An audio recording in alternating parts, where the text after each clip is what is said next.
Hello class.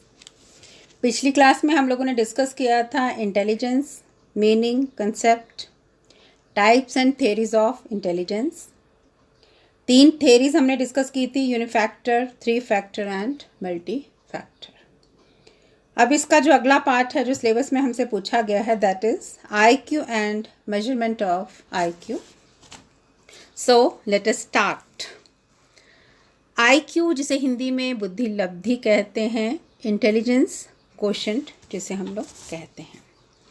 First of all, in 1912 Wilhelm stern, a German psychologist, used the term intelligence quotient. In 1916, the idea of IQ was utilized in the Stanford-Binet test. IQ is an index of intelligence. It is the ratio between the mental age and chronological age. By mental age, we mean the age received on the test, and by chronological age, we mean the real or actual age. Okay, अब ये जो IQ term है या जो intelligence quotient है, ये जो विधि है, ये इंटेलिजेंस को मेजर करने का एक फॉर्मूला है। इसमें कहा गया है कि हम लोग बुद्धि का मापन कर सकते हैं। IQ इस टर्म से हम बहुत अच्छे से इंट्रोड्यूस्ड हैं।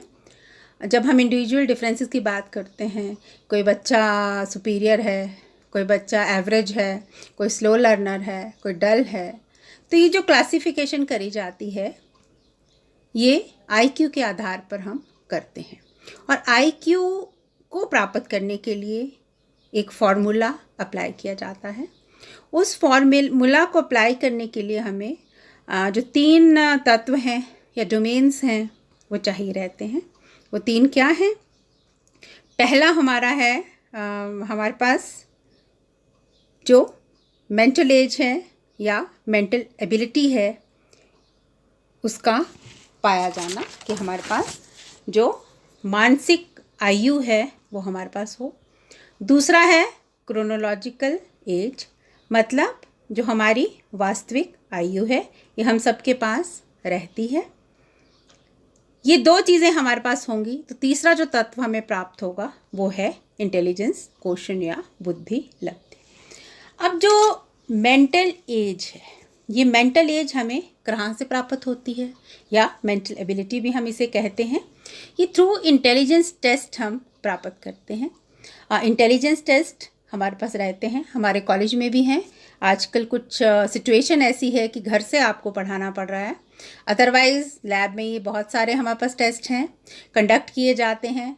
टेस्ट होता है, साथ में एक क्वेश्चनर पाया जाता है, साथ में मैनुअल होता है जिसमें पूरा कॉन्स्टिट्यूशन या पूरी इंस्ट्रक्शंस जो हैं वो लिखी रहती हैं, किस तरह से जो टेस्ट है वो कंडक्ट करना है। और एक फार्मूला रहता है जिसके आधार पर जो इसमें पार्टिसिपेट कर रहा है, जिन बच्चों का IQ हमें पता करना है या प्राप्त करना है, उनके लिए क्या है, नंबर दिए जाते हैं कि टेस्ट पे कितने नंबर आए हैं। मान लीजिए 50 में से 10 आए हैं, 5 आए हैं, तो ये क्या हुआ, मेंटल एज या मेंटल एबिलिटी हुई। अब क्रोनोलॉजिकल एज हम सबके पास रहती है, वास्तविक आयु जो हमारी है, और मल्टीप्लाइड बाय 100। जैसे कि IQ का फॉर्मूला क्या है, mental as upon chronological age multiplied by 100। मानसिक आयु अपॉन वास्तविक आयु मल्टीप्लाइड बाय 100। जैसे मान लीजिए टेस्ट कंडक्ट किया गया है, किसी के 12 नंबर आए हैं और जिसके 12 नंबर आए हैं उस बच्चे की आयु 10 वर्ष है, तो क्या होगा, 12 अपॉन 10 मल्टीप्लाइड बाय 100। तो उस बच्चे का जो IQ आया है वो कितना आया है, 120 उसका IQ आया है। इसके बाद हम डिस्कस करेंगे constancy of IQ. Okay, the IQ of an individual remains fairly constant from age to age.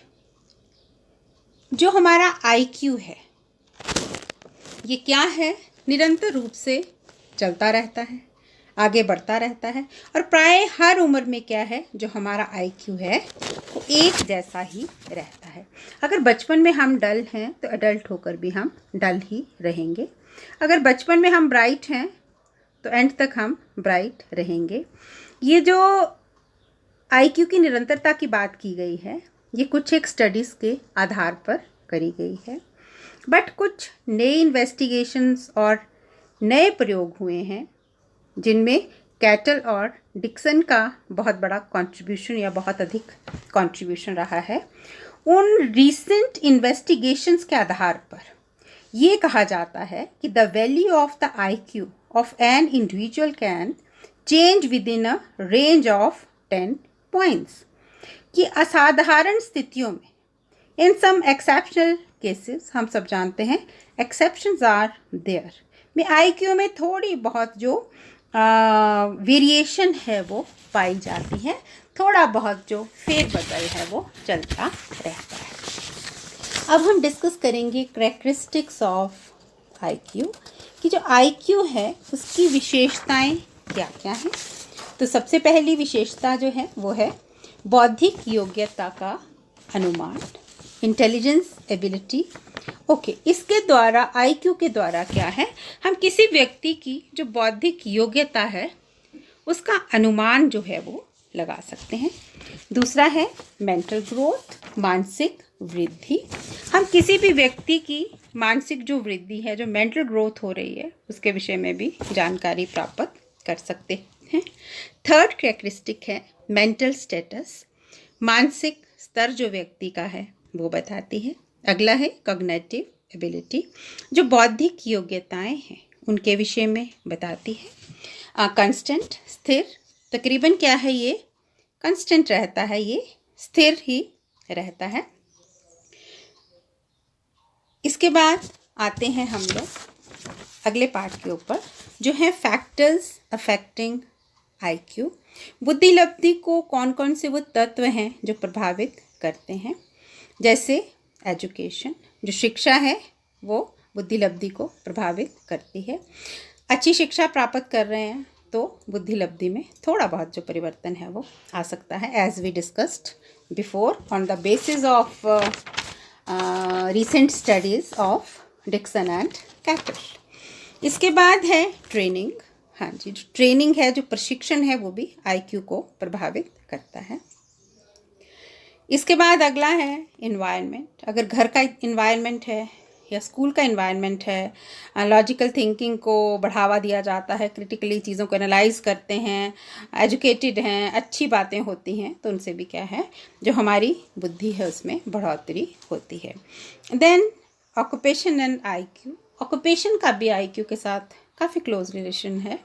अगर हमारा ऑक्यूपेशन ऐसा है जहाँ पे हमें मेंटल एक्सरसाइज बहुत ज़्यादा करनी पड़ती है, कैलकुलेशंस करनी पड़ती हैं, तो उसमें क्या है कि जो हमारी जो आईक्यू है यहाँ पे उसमें भी निखार आता है।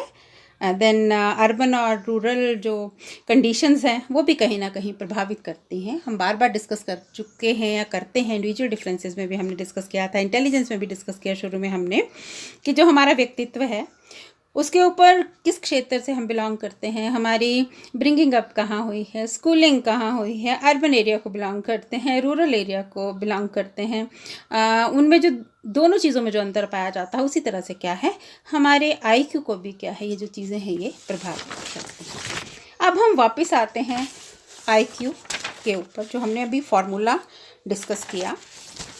जो फार्मूला था मेंटल एज या mental ability upon chronological age multiplied by 100।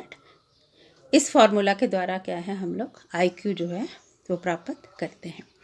अब हमने चलिए आईक्यू प्राप्त कर लिया कि किसी सो एंड सो का आईक्यू 120 है, 110 और 119 के बीच है, वगैरह वगैरह। तो अब क्या है, हमारे पास टर्मन का टेबल है जिसमें उसने क्लासिफिकेशन करी है आईक्यू की। अब वो टेबल हम डिस्कस कर लेते हैं। ओके, अब ये जो टेबल है, table of classification on the I repeat it, table of classification of the people on the basis of IQ।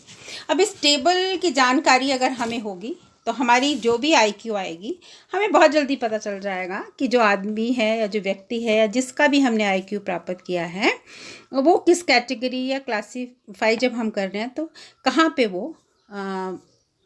पाया जाता है, या जो उसके जो IQ है वो उसे किस कैटेगरी में खड़ा कर रही है। वो जीनियस है, वेरी सुपीरियर है, नॉर्मल है, बॉर्डर लाइन है, वो किस तरह का है। ओके, अब हम डिस्कस करना शुरू करते हैं कि जो IQ का लेवल है और जो क्लासिफिकेशन है या जो वर्गीकरण है। अब जिन लोगों का IQ फॉर्मूला अप्लाई करने के बाद, इंटेलिजेंस टेस्ट लेने के बाद जो सारा हम लोग पहुँचे हैं कि हमारे पास एक IQ आ गया है, तो जिनका 140 अबव 140 से अधिक जिन लोगों का IQ प्राप्त होता है उन्हें हम जीनियस कहते हैं। फिर आता है 130 to 139, इस कैटेगरी में वेरी सुपीरियर अति श्रेष्ठ लोग पाए जाते हैं। फिर आता है 120 to 129, इस कैटेगरी में पाए जाने वाले बच्चों को या बड़ों को जिसका भी टेस्ट कंडक्ट किया है उन्हें हम सुपीरियर या श्रेष्ठ कहते हैं। फिर है 110 to 119, ये हैं हमारे अबव एवरेज, औसत से अधिक। फिर आते हैं 90 to 109, ये एवरेज कहलाते हैं, औसत या सामान्य। इसके बाद है 80 to 89, बिलो एवरेज, औसत से कम। फिर है 70 to 79, बॉर्डर लाइन या इन्हें हम डल कहते हैं, अल्प बुद्धि या सीमावर्ती। फिर आते हैं 50 to 69, इन्हें हम मोरॉन्स कहते हैं या फेबल माइंडेड कहते हैं या मूर्ख कहते हैं। देन है 25 to 49, जिनका IQ है उन्हें हम एम्बेसाइल्स कहते हैं, मूढ़ बुद्धि वाले। और जिनका 24 से कम IQ है उन लोगों को हम इडियट कहते हैं, जड़ बुद्धि। तो स्टूडेंट्स, आज हमने IQ formula and classification of IQ according to Terman हम लोगों ने डिस्कस की। मैं आपको यही कहूँगी कि प्लीज़ लेक्चर सुनने के बाद एक बार बुक देखें और फिर अगर टाइम लगे तो फिर एक बार मेरा लेक्चर सुने, तो ये कंसेप्ट जो है अच्छे से क्लियर हो जाएगा। And thank you so much.